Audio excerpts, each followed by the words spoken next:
Good morning. Welcome. I'm Larry Berglund. I'll be your facilitator this morning. This is our continuing series of podcasts and vodcasts on the subject of business management with a focus on sustainability and corporate social responsibility. One of the main players involved in CSR or sustainability is the role of the non-governmental organization, or NGOs as they're commonly referred to. There are many types of non-governmental organizations.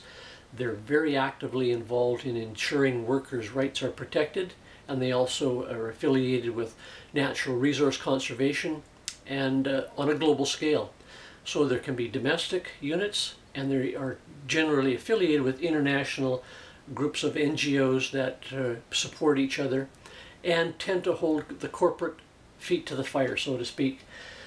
The roots of NGOs were based out of the Great Britain in the early 19th century in the abolition of slavery. So they've moved from some pretty significant social arenas into the business arenas today.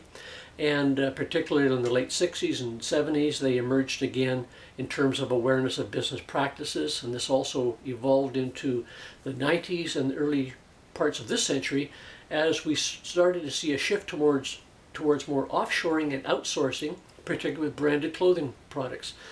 And companies such as Kathy Lee Gifford, to use a famous example, was exposed to being outsourcing through a third party that was not meeting internationally accepted labor standards. So they were quickly improved, etc. So many examples of this. Nike sporting goods were on the cover of Life magazine in the mid-90s with their exposure of using child labor to stitch up soccer balls. So these have been largely eradicated in the large branded organizations, but there's still a role for NGOs today. And for supply management professionals, I wouldn't fear NGOs, but you certainly want to be able to work with them.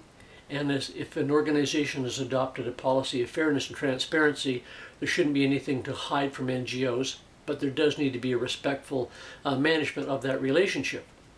One of the cornerstones of NGOs is they should also have their own sense of legitimacy. They should have a board, put out annual reports, understand or share with their stakeholders where their funding comes from, etc. So there's a lot of need for legitimacy with NGOs. They certainly have a common theme in terms of looking at the distribution of wealth and working conditions across the globe. So wage disparity is certainly one of their hot topics. And it's just something to be aware of when you're looking at various issues to work with non-governmental organizations.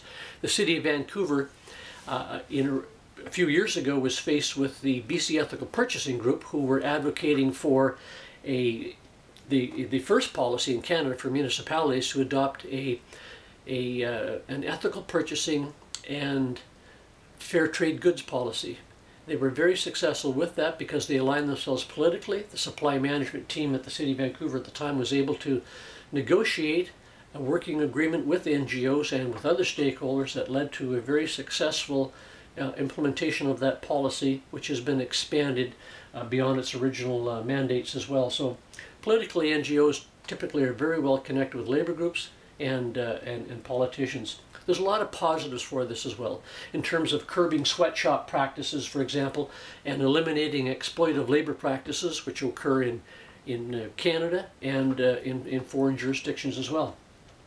They focus on the greater assurance of workers' rights will be respected regardless of where their borders are. They raise an awareness of business misdeeds. So again, it's nothing to fear if you have an ethical business practice. They are not going to attack you in that sense. And it keeps supply professionals focused on their value chain. Understand who your first and second tier suppliers are, and it fits in very well with the Supplier Code of Conduct. The Supplier Code of Conduct typically adopt ILO standards and other conventions a lot of leading organizations have created. That's a brief overview of the role of non-governmental organizations in corporate social responsibility and sustainability that supply management needs to be aware of. We hope you've enjoyed this overview and look forward to hearing from you. And remember, we'd like you all to be able to answer, what have you done for your planet today? Thank you very much for your time this morning.